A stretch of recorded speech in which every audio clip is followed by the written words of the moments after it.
জয়গুরু। আজ শ্রী শ্রী ঠাকুরের এক অভিনব লীলার কথা আস্বাদন করা হবে। ডুমুরদহ উত্তম আশ্রমে একবার ঠাকুরের ভাবান্তর উপস্থিত হয় এবং ঠাকুর কঠোর দ্বিধাহীন ভাষায় উপস্থিত সমস্ত সন্তমণ্ডলীকে মনে করিয়ে দেন যে সাধু জীবনের প্রকৃত উদ্দেশ্য হচ্ছে কঠোর বৈরাগ্য। শ্রী শ্রী লীলা চিন্তা নবম উল্লাস। কল্পতরু লীলা। পূর্ণতা প্রাপ্তির পর প্রভু প্রভাকর আপন আভায় যেন দীপ্ত নিরন্তর। কভু তাঁর স্নিগ্ধ ছটা হরে প্রাণ মন, কভু তীব্র তেজে তার দারুণ দহন। সাম্যের শিখরে চিত্ত করে বিচরণ, রাগ দেশ ভেদাভেদ ঘৃণামুক্ত মন। অসুচি কুকুর শনে আহার্য গ্রহণে, নাহি জাগে বিন্দুমাত্র দ্বিধা তার মনে। আপন খেয়ালে খ্যাপা বলেন কখনো, আয় আয় কে করিবি ঈশ্বর দর্শন। উন্মাদ সাব্যস্ত করি খেয়ালি যুবকে, সবে পায় সরে যায় দূরে দূরে থাকে। কৌতূহলাক্রান্ত হয়ে কখনো কখন সাড়া দেয় ভাগ্যবান দুই একজন। প্রয়োজন নাই পট্ট বস্ত্র পরিধান, স্নান আদি নাই বিধি নাই অনুষ্ঠান। একবার করি মস্তকে হস্ত অর্পণ, করান মুহূর্ত মাঝে ঈপ্সিত দর্শন। দুস্তর তপস্যা করি জন্ম জন্মান্তর, বহু ক্লেশে অবশেষে লাভে যাহা নর। অনায়াসে লোভী আসে পরম রতন, সানন্দ বিস্ময়ে সবে হয়নি মগন। একই তব অভিনব কল্পতরু লীলা, যে যা চায় তাই তাই যেচে দেখাইলা। এরপর উত্তম আশ্রমের ভাষণে চলে আসি। উত্তম আনন্দজির তিরোধান তিথি, গ্রামবাসী উঠিয়াছে উৎসবেতে মাতি। সঞ্চালক ধ্রুবানন্দ গিরি মহাশয়, প্রভু প্রতি প্রেম প্রীতি তাঁর অতিশয়। সম্পর্ক প্রভুর সাথে অতীব মধুর, আদর করিয়া তারে ডাকেন শ্বশুর। স্বামীজির স্নেহভরা এই সম্ভাষণ, প্রভুর অন্তরে করে আনন্দবর্ধন। পূজ্যপাদ মহারাজ উন্নত সাধক, আন্তরিক শ্রদ্ধা তারে করেন যুবক। যখনই নূতন কোনো অনুভূতি আসে, আশ্রমেতে যান ছুটি স্বামীজি সকাশে। অকপটে সব সেতা করেন বর্ণনা, সানন্দে স্বামীজি দেন প্রভুরে প্রেরণা। উৎসব দিবসে প্রভু মধ্যাহ্ন যখন, করেন আশ্রমে অন্ন প্রসাদ গ্রহণ। গিরি মহারাজ বসি সন্নিকটে তার, বলিলেন একসাথে করিব আহার। অদ্ভুত প্রস্তাবে প্রভু নাহি হন রাজি, তবু পুনঃ অনুরোধ করেন স্বামীজি। অবশেষে করি তাঁরে সম্মতি আদায়, একত্রে আহারে রত হন দুজনায়। অগ্রজ বঙ্কিমচন্দ্র স্বামীজির শিষ্য, বড়ই বিস্মিত হেরি এ বিচিত্র দৃশ্য।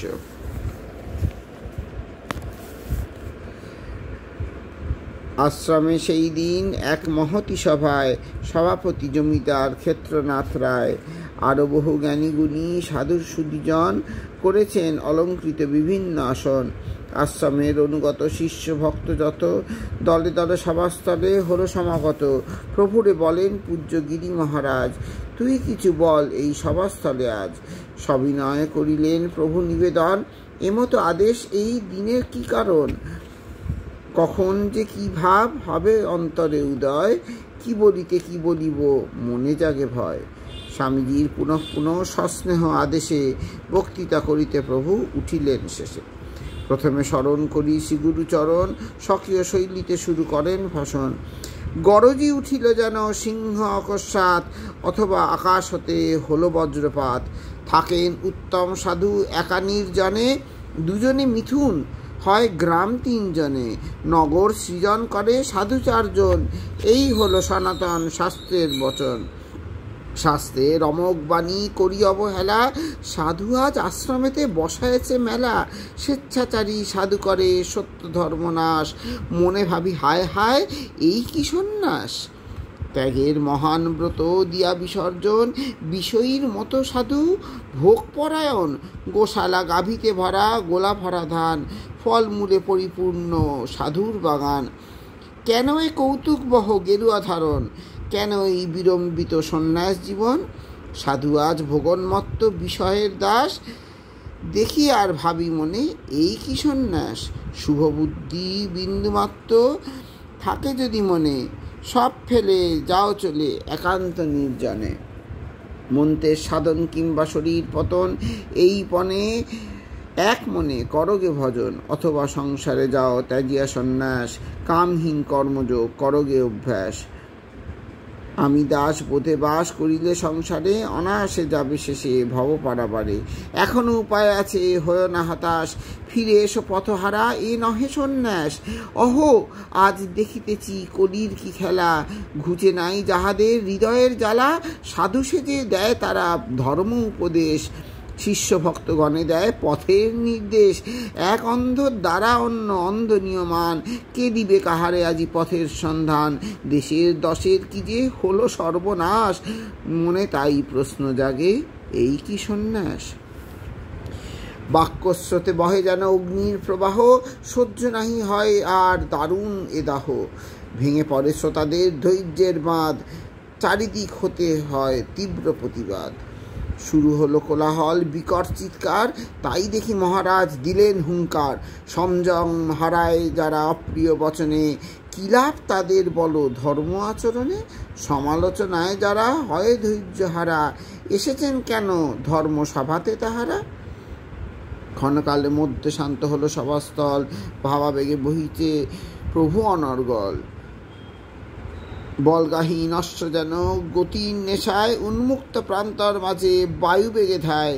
ধীরে ধীরে সাঙ্গ হলো সুদীর্ঘ ভাষণ, আপন আসন প্রভু করেন গ্রহণ। রুদ্ররূপ জাদু বলে হলো অন্তর্হিত, মুহূর্ত মাঝারে মূর্তি মাধুর্য মণ্ডিত। প্রভুরে জ্বালাময়ী ভাষণ শ্রবণে, সভাপতি মহাশয় ক্ষুণ্ণ হন মনে।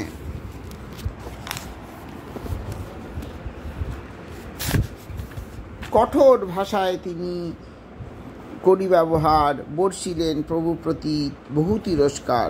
উচ্চকণ্ঠে ভাষণের করি প্রতিবাদ, ঘষিলেন সভা মাঝে যুবক উন্মাদ। প্রভুর নিকট তুল্য শোক আর হর্ষ, তিরস্কার চিত্ত তার নাহি করে স্পর্শ। সভা শেষে প্রভু এসে স্বামীজি সকাশে, চরণে প্রণাম করি বিনয় জিজ্ঞাসে। ভাষণ কেমন হলো বলুন এবার? মহারাজ কহিলেন অতি চমৎকার, এসব বলার আজি ছিল প্রয়োজন। অনন্তর করিলেন গাঢ় আলিঙ্গন, বিস্ময় এ দৃশ্য সবে করি বিলোকন।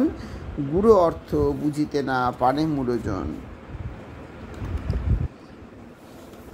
অগ্রজ বঙ্কিমচন্দ্র মহান উদার, ধর্ম আর সত্যে তার গাঢ় অনুরাগ। তিনিও বক্তৃতাকালে ছিলেন আশ্রমে, গুরুর নিন্দা তাঁরও বিঁধেছে মরমে। তথাপি সহজে সত্যে করিয়া গ্রহণ, জানালেন কনিষ্ঠেরে মৌন সমর্থন। পরদিন সারা গ্রাম ধিক্ষারে মুখর, প্রভুর নিন্দায় সবে অতীব তৎপর। বঙ্কিম কটাক্ষপাত করে বহুজন, অগ্রজ বঙ্কিমগণ উত্তরে তখন। যে কথা কহিতে কেহ সাহস না করে, প্রবোধ বলেছে তাহা মুখের উপরে। মন্তব্য করার আগে ভেবে দেখো ভাই, যে সাহস আছে তার তোমাদের নাই। সত্য কথা বলা যদি অপরাধ হয়, তাহলে অন্যায় তার হয়েছে নিশ্চয়। নিন্দা শুনে প্রভু মায় কহেন তখন, পুত্রের প্রশস্তি গীতি করমা শ্রবণ। এভাব সকল নিন্দা করে উপেক্ষা, চিত্তে নাহি পড়ে কোনো বিক্ষোভের রেখা। পরদিন নরিচার হরিভট্টাচার্য প্রভুরে আশ্রমে দেখি হলেন আশ্চর্য। শুধালেন হেতা কেন পুনঃ আগমন? যথাযোগ্য আপ্যায়ন করে সাধুগণ।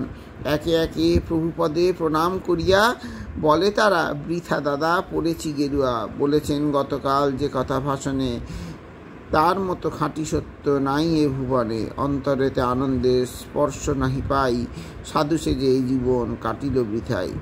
সদ্য মহিমানন্দ বলেন তখন, সভাস্থলে লজ্জাকর অতি অশোভন। যে ঘটনা গতকাল হলো সংঘটিত, তা লাগি আমরা সবে অতীব লজ্জিত। প্রভু প্রতি এ প্রকার শ্রদ্ধা প্রদর্শন সাধুদের মহত্বের প্রকৃষ্ট লক্ষণ। ধন্য প্রভু, ধন্য তার নির্ভীক ভাষণ, ধন্য গিরি মহারাজ, ধন্য সাধুগণ। গুণগ্রাহী সাধু তারা, উদার মহৎ, এদের সবার পদে করি দণ্ডবৎ।